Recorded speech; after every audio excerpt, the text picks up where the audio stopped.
Today I'm making high fiber and white bean meatballs.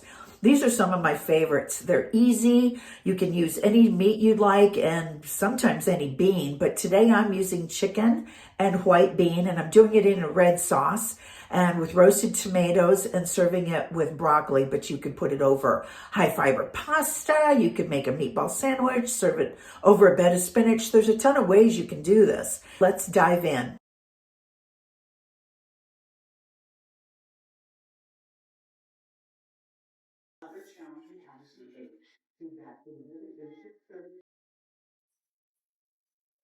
Oh gosh, those came out so good. What you want to do is get just light char or close to light char, but the beauty is when we smash them in to our pasta sauce, they're going to be amazing. So I put the ground chicken in first.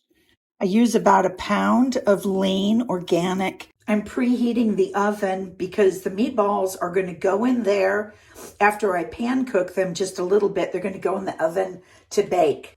So I'm going to put in a big pinch of sea salt. You know, I usually go like twice over it. We've got a pound we're working with.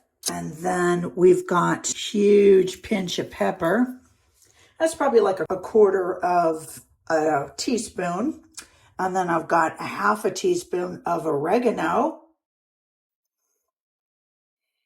and a quarter teaspoon of ground garlic from Mr. Fishy. Just a pinch of that because I like that. You can leave that out if you don't like that. I'm also toasting 2 pieces of Ezekiel bread, which I'm going to use as my croutons because I don't have any whole wheat panko. And it has 3 grams of fiber per slice, so there'll be 6 grams of fiber added to our 6 grams of flax. That will go in our meatballs. And then we're going to add the white beans. Add your 1 egg. I'm just going to spray the broccoli that will be part of dinner with some extra virgin olive oil. And I usually put some sea salt on there. Let me turn him around. He looks better turned around. Right? Yeah. And then a pinch of black pepper, pinch of garlic, or excuse me, that's red pepper.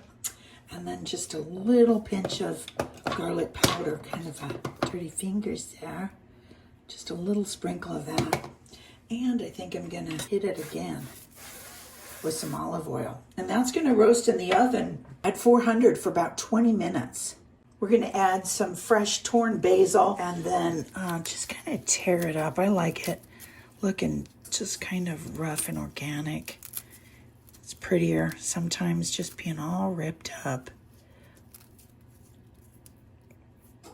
I've also chopped up some mushrooms. Any way I can get more fiber into things, I'm going to take it. So I've chopped up about 2/3 of a cup of mushrooms, and then I'm going to put in just a couple scallions, and I'm going to grate a carrot. Now I'm going to add my 3 tablespoons of ground. So you can see that I've ground that flax in my spice mill. I'm going to add 3 tablespoons of that amazing flax seed to this mixture. Now you're not going to taste it, and it just binds together beautifully because of the properties of flax. Okay, the bread is toasted now, and what I'm going to do is I'm going to cut that into super small pieces, and then when I add just a little bit of milk, the whole thing with the eggs and the flax is going to bind together. I'm going to let it sit a few minutes because of the gel-like properties that come out of the flax seed.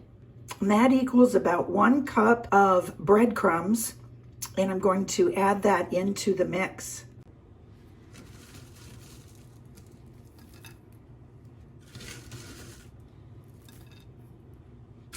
And as you can see, this is going to make a lot of meatballs, and you have, it almost looks like a salad on top, truthfully. And you've got beautiful protein, and you've got your fiber and some extra vegetables. Now I'm going to put 1.5 cups of smashed Great Northern beans in here, and these are full of fiber too.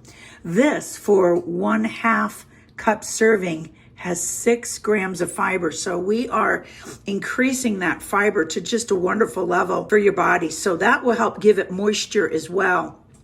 And then just a little drop of milk, of whatever milk you use, just if you need a little moisture, but that's after we put the beans in. So I'm gonna drain those now. Now I've drained those and I've got a lot left to make a salad, vegetable salad later as well. But I'm going to take these in another bowl and smash them. I think I've got a pretty small bowl here for mixing. Got a bigger bowl there. It's all gonna fit now. And you have a little smasher like me. It's like a little tiny smasher. And you can smash it, or you could use a Cuisinart if you'd like, but I just figure why bother getting another instrument dirty. The beans have salt in them, that's why we can go a little lower on salt. And pour some milk all over it all. We've got the bread in there, the flax, all the veggies, the chicken, and we're just gonna stir it. I want you to see all those amazing vegetables in there. Stir that all up. You can see all the moisture from the beans. The vegetables are letting off a little bit of water. The chicken has moisture. So I'm going to let this sit a few minutes because the flaxseed sits a few minutes and it releases sort of a gel which will help as a binding agent. Okay, I'm going to spray my cast iron pan with a little bit of olive oil. Anytime I can save some calories, any diet you're on, at the end of the day, it's a deficit. So anywhere I can save calories, I'm going to do it.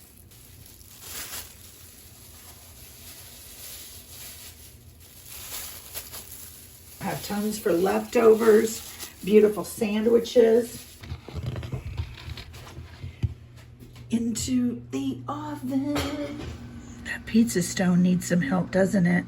Give that a swirl. And then I just use a microplane. I'm a fan of a microplane. I'm going to do a short program on pencils for the kitchen, because at the end of the day, if you have some of the right setup, you're so far ahead of everybody else for eating right, and that is something you're going to want to have.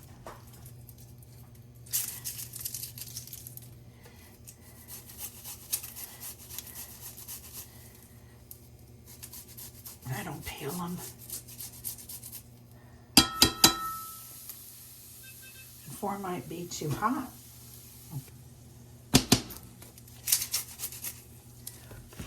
I like a lot of garlic.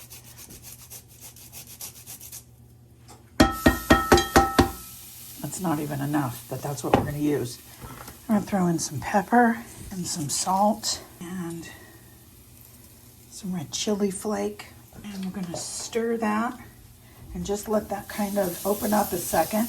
Now I had to reduce my heat for a second. As you can see, even 4 was too high. This stove is fairly new. So I'll get out those papers.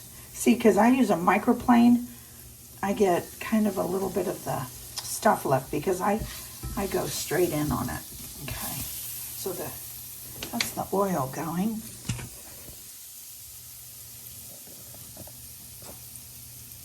We had these open from yesterday.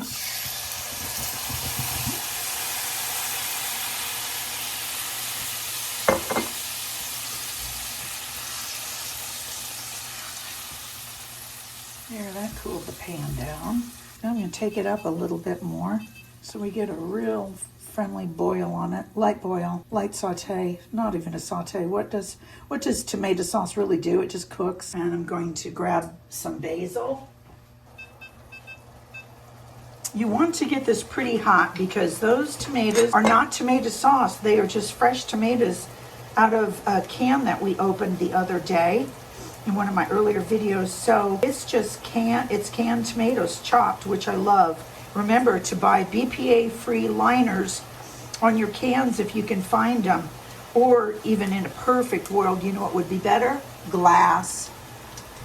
So look at that go. Okay, got it on high. That's got to come down.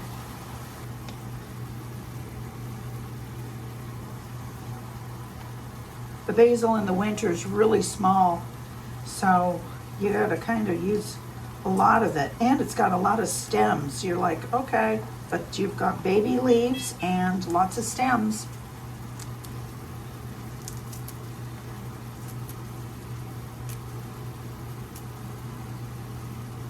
I love a lot of basil. It's So we've got our garlic, our olive oil, our salt, our pepper, our red chili flake, our tomatoes, our basil.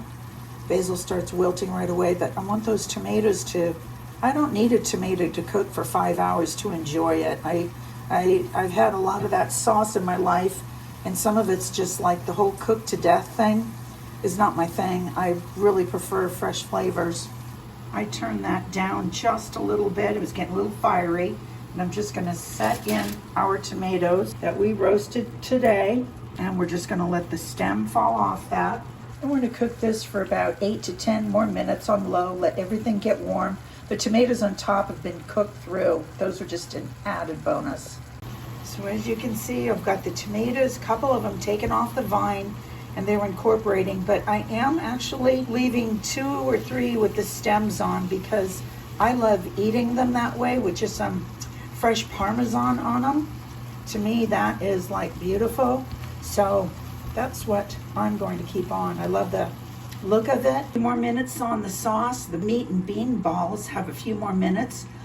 But just in thinking about your fiber for the day, if a woman is supposed to have 25 grams and a man is supposed to have 30, and some people say adults should have almost up to 50, your goal is if you divide it between 3 meals and maybe 1 snack, you've got to get pretty significant in your fiber intake, and that mostly comes from vegetables, but the addition of meat and beans help further the protein of that, but the vegetables are the main fiber, the beans are the main fiber. So the goal is to get in as much as you can so you can eat the rainbow, eat your nutrients, and not have to eat anything that's just marginal. You can make this, you can have this for a couple of days. It'll get better the more it sits. It's just yummy. We're gonna cover the meatballs in the sauce and then let them sit there for a while. And you can do this with any kind of bean or lentil. I'm gonna show you further down the road. We're gonna do like a meatloaf, a lentil meatloaf, which I just love. And you can do it with kind of a mushroom gravy. There's just a lot you can do to increase your fiber. And if you're trying to lower your sugar, and if you know anything about the glycemic index, and I bet you do since you're here, you're gonna want to keep your sugar as low as you can throughout your meals. So vegetables definitely do better than pasta. But if we did have to do pasta on top of this, instead of the broccoli side and the tomatoes and the beans inside the meatballs, I love the lentil pasta by Barilla. It's a lentil high fiber pasta that would even increase it more. And I may make some of that to go with this sauce. Okay, so we're gonna take the meatballs out of the oven. Broccoli still has a little bit to go, and so that is what they look like. Gorgeous. To test one. But we're gonna put, I would say probably 6 of them in the sauce because we've got so many here that we've got enough for tomorrow. But you know, you don't want to be sauce short, right? You want to have enough sauce for everything. Okay, so I'm going to turn that back on. I'm going to cover each meatball with a little sauce. Turn it too high. This induction's really crazy. If you have an induction, leave a comment. It's there's a learning curve on that.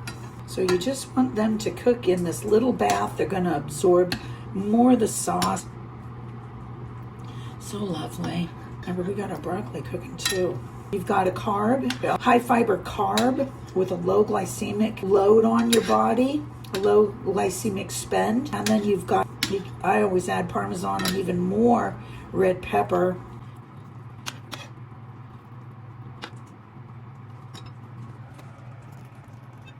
Yummy. I'm going to turn those down to about what I call 2.5 or 3 over here, and I'm just going to let these simmer, maybe a little higher, a tad higher. Let these simmer. We have our broccoli ready to go. Sauce is still cooking. So this has been about 10 minutes, so I'm just gonna plate a couple of these beauties up. Oh, he fell over. I don't think I'll eat 3, but I could if I wanted to. Put a little sauce on them. Fresh Parmesan.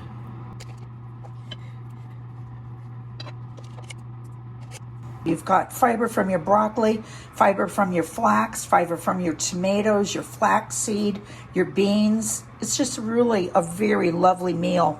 Thanks so much for staying with me while I prepare this. I know it takes a little while, but look at how much you have for later, and it's really just wonderful on grilled wheat bread tomorrow, or over pasta or brown rice. You're set. Thank you for watching Fiberlish. I'm Michelle, the Fiberista, and I'll see you next time.